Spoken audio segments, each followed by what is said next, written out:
సమాజంలో పేరుకుపోయిన సామాజిక రుగ్మతలను తన విద్యా విప్లవాత్మక ధోరణి ద్వారా సమాజ స్థాపనకు సమానత్వానికి విశేషంగా కృషి చేసిన మహనీయులు సామాజిక ద్వీపస్తంభం సంఘ సంస్కర్తలు జ్యోతిరావు పూలే ఎంతో చిరస్మరణీయులని ఆయన అడుగుజాడలో ప్రతి ఒక్కరు నడవాలని ప్రభుత్వ ఎమ్మెల్యే యనమల దివ్య తెలిపారు.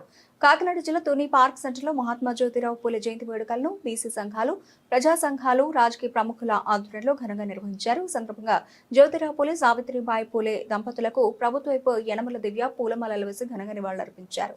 ఈ కార్యక్రమంలో బీసీ సంఘ నాయకులు, జిల్లా టీడీపీ ఉపాధ్యక్షులు ఎన్నిగంట సత్యనారాయణ, ఎస్ఎల్ రాజు, మోదుకూరి వెంకటేష్, సూరంపూడి చంద్రశేఖర్, కుక్కడప్పు బాలాజీ, చోడిశెట్టి గణేష్, పరవాడ తాతబాబు, చిటికెల శ్రీనివాసరావు, తమరాన సత్యనారాయణ, తమరాన వరలక్ష్మీ రామకృష్ణ, మల్ల గణేష్, బోడపాటి శ్రీను, జల్లు వాసు, కౌన్సిలర్లు తదితరులు పాల్గొన్నారు.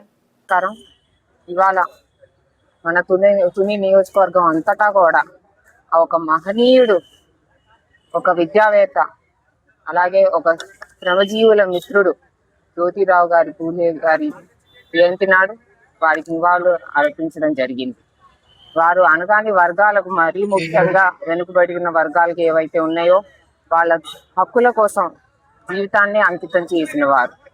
అలాగే వారి భార్యామణి కూడా, మన సావిత్రిబాయి పూలే గారు కూడా దేశంలోనే బాలికలు బాగా చదువుకోవాలి, బాలికలు చదువుకొని మంచి అవకాశాలు రేపొద్దున పొందాలని చెప్పేసి దేశంలోనే మొట్టమొదటి పాఠశాల స్థాపించిన వారు మన సావిత్రిబాయి పూలే గారు.